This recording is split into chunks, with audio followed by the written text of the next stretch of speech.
where I get a chance to chat with luminaries in e-discovery and related areas.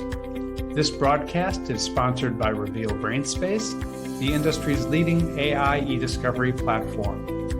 Don't forget to subscribe to Watch Me, George Sosha, weekly with leaders in e-discovery. Thank you for tuning in.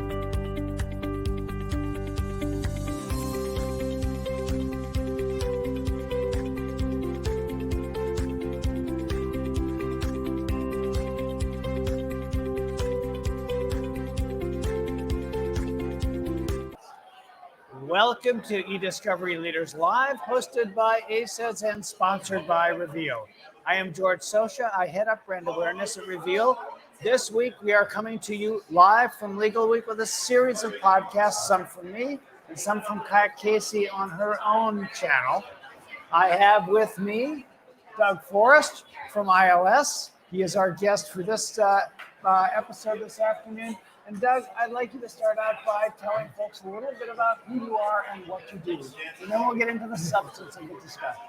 Okay, well, I started life as an attorney back in the 70s. I practiced with a couple of Wall Street firms on the defense side.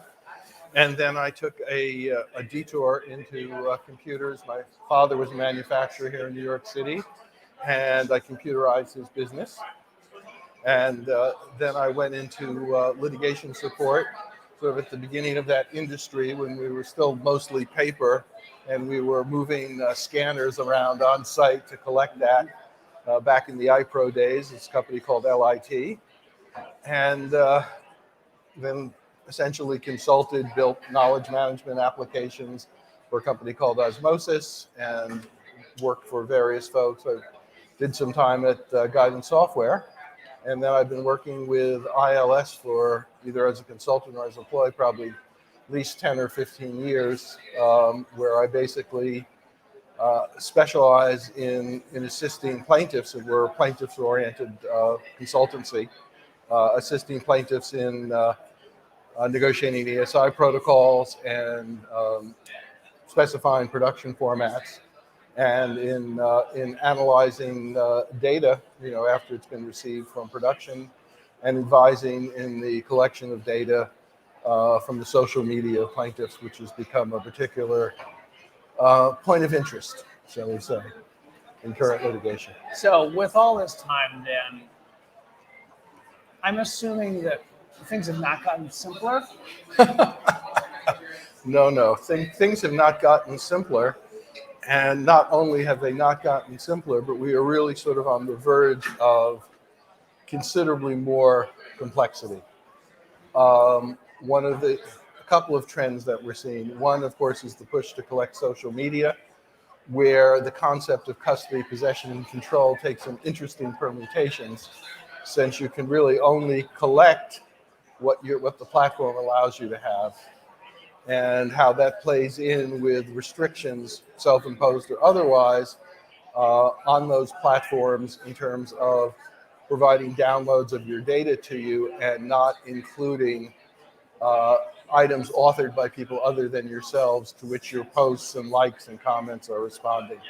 So that is one area of complexity. The other is the movement from actually physically attaching attachments to emails, and now vast ecosystems essentially on the Google side with Google Workspace, and on the Microsoft side with O365, in terms of there not being physical attachments, but instead there just being a link to a document that's being kept into an online repository of some kind, whether it's Google Workspace or OneDrive or SharePoint. And tools are still catching up with that. So let's take those two in order and go back to the social media part first. Certainly. Part of the challenge is you can't get a full picture, right? What do you do? How do you address that set of holes and gaps? Well, there are two separate situations which arise. That particular situation is in terms of a plaintiff collecting their own data. And that is, the services generally provide some sort of download your information, which is really a half-loaf solution as we're discussing. There are some tools which will go through and attempt to do, screen captures and so forth. I mean, X1 was early in that space. John Pazakis and that whole crew, and I know John back from from your guidance yeah, days, right? from my guidance days. But that's really a game of cat and mouse, because essentially they're doing screen scraping, which means that the slightest change in the presentation of a screen, you change a CSS element or you add an additional thing between a tag and what you're trying to collect, and your entire collection can break down. And there have been times, where those screen scraping tools have gone down, for months at a time as the companies scramble to catch up with whatever Facebook and so forth are doing. And those are concepts, unavoidable delays that can also arise if you're doing automated collections. Some Facebook or whomever may decide, too many collections happening at that point. That sounds like automation. That's not something that we want to support or encourage. So those are very real problems that you can run into, and they're not necessarily the easiest problems to persuade or to even explain to a special master or a magistrate or a court. Now, there's a whole other side of social media, like in the social media victim cases, where the entity supplying the data is the social media company, whether it's TikTok or Snapchat or Facebook or Instagram. And they tend to be, let's say, less than initially fully forthcoming in terms of what their capabilities are, in terms of providing that data and what they track. I mean, for example, do they know everything that they have put in somebody's timeline? Do they have a record of that? How is it stored? How can it be retrieved? And that is really, those are like World War I trench battles. You're pushing against it because at the scale, that they operate, any single concession could have very large implications for how they run their business or how they have to conduct litigation. In my early lawyering days, I worked on the IBM case, and we were ordered by Judge Edelstein, IBM was, to preserve every single piece of paper generated by the company. And IBM created two business divisions, one called litigation operations and one called litigation analysis, which had hundreds of thousands of employees dedicated to supporting the litigators. So, interesting. Yeah. So social media was the first of the two challenges you mentioned, and the second? The second challenge, and this is really the thin edge of the wedge, the nose inside the camel, the tip of the iceberg, and that's the change in how people create and store and manage information. For example, there's a dramatic divide between the Google Workspace environment and the Microsoft 365 environment. In the Google Workspace environment, Google provides a tool, Google Vault, that enables you to do collections in theory. But what Google Vault doesn't do is if you're doing a search, if you're applying search terms in Google Vault, and you then hit on an email and you want to download the email and the link attachments to internal documents, Google Vault will not retrieve those. And so where does that leave you?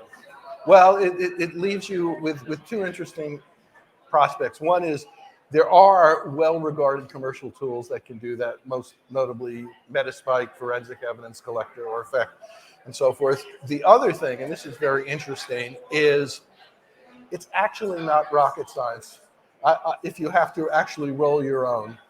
Back in the old days, litigation support vendors had programmers who would work all the time, cleaning up data, moving it around, massaging it.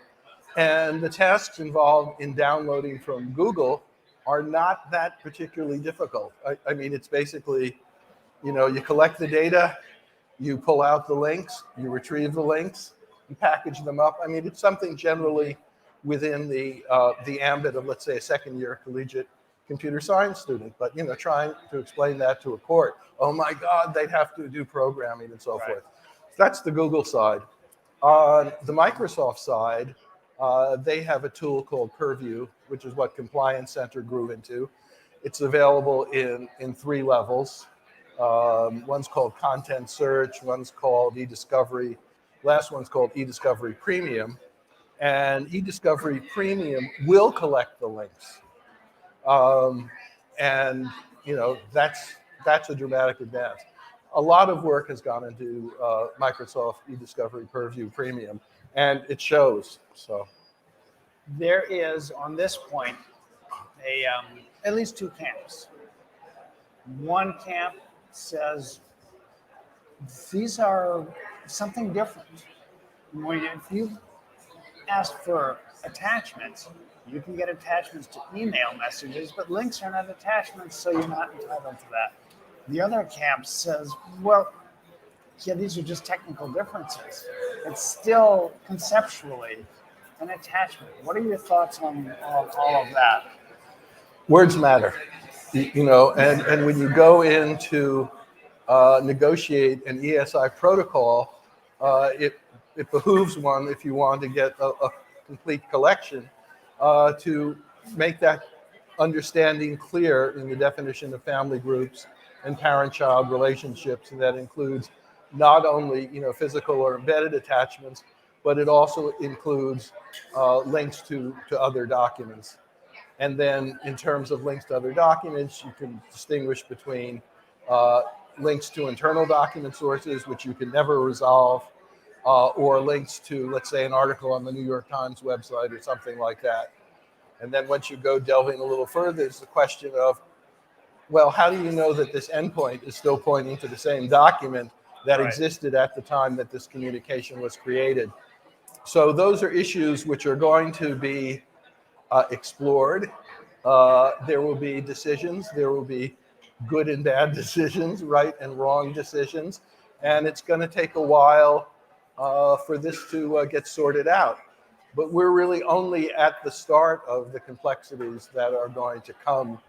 Microsoft has come out with this thing called the Fluid Framework, which is the latest iteration of a not necessarily novel idea, but basically the concept of compound documents that contain links which are live all the time. I mean, you might be familiar with it if you have an Excel spreadsheet to track a portfolio, and you have a little macro that's going to go out and collect the stock price at the time that you're opening the spreadsheet. But as they or I say, quantity is a quality all its own. And it's one thing to be doing live updates of what a stock price is, and another where you have a multiplicity and variety of live links to other documents within that. I mean, in some sense, it's like documents are going to become their own websites, with all the complexity of content management that involves. I'm sure that anybody who has done any work requiring investigation of how a website looked at any given point has become, very familiar with the Internet Archive, and the Wayback Machine.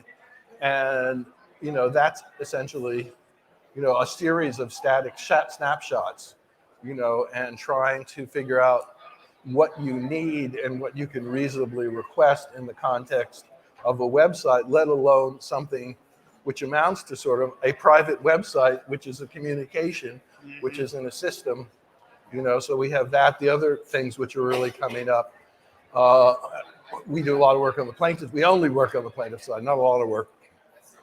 But Teams, we see a lot of Teams, Microsoft Teams.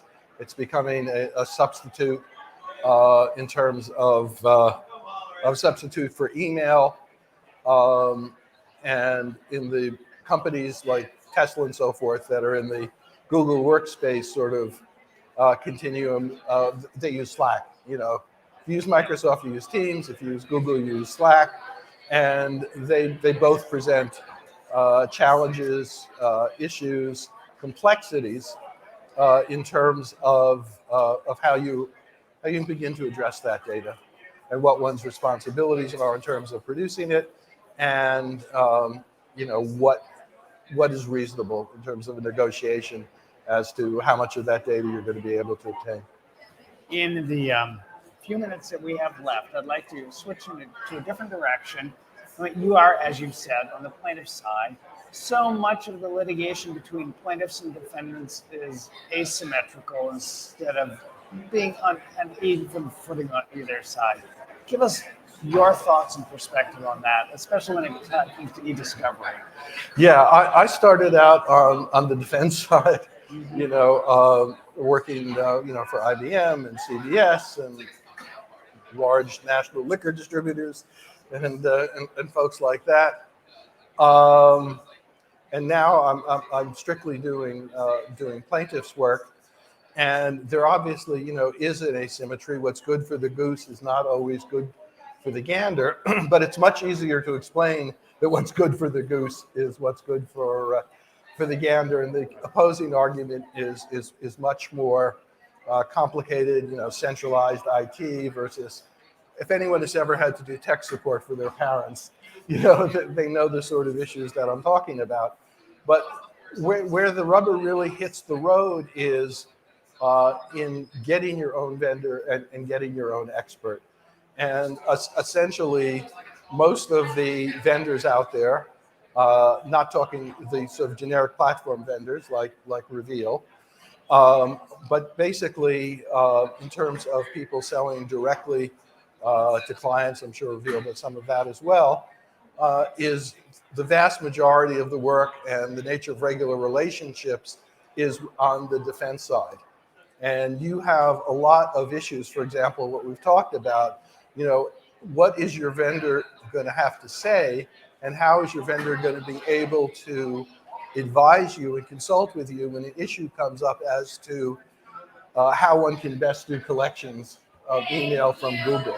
Are they willing to take a position that says, oh, no, you can go collect them, you do A, B, and C, or are they going to institutionally be required to say, well, Google Vault is the standard, even if it doesn't collect all the evidence.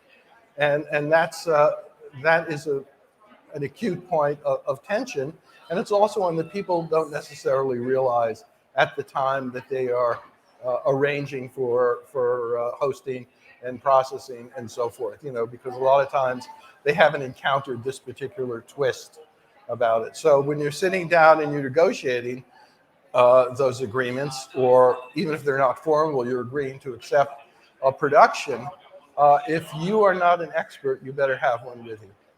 So. Well, Doug, thank you very much for joining us here. My pleasure, George. So Doug Forrest again is with ILS. I'm George Sosha. This has been eDiscovery Leaders Live, hosted by ACEDS and sponsored by Reveal. Doug, thank you. My pleasure. Thank you, George.